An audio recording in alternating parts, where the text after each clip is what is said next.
હે ગજાનંદ, આવો રિદ્ધિ સિદ્ધિ સંગ બિરાજો. હે મા વિધાતા, દીકરીના લેખ લખવા આવો. હે વિધાતા, લેખ એવા લખજો, પિતા મિલનભાઈ અને માતા મોનિકાબેનના કાળજાનો કટકો લખજો. દાદા પ્રવીણભાઈ અને દાદી શોભનાબેનની વહાલસોઈ દીકરી લખજો. ગોહિલ કુળની દીકરી અને પરમાર કુળની ભાણીને મોંઘેરામાન લખજો. 3 કુળની આબરૂને સાચવનાર લાડકડીના લેખ લખજો. વાણીથી જીતે હર કોઈના મન, કંઠે સરસ્વતીનો વાસ લખજો.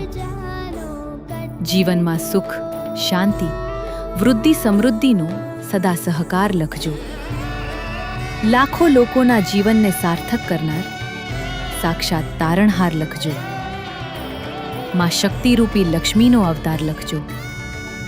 ભગવાન શ્રી કૃષ્ણ તથા મોમાઈ માતાજીની સદા કૃપા રહે એવા લેખ લખજો.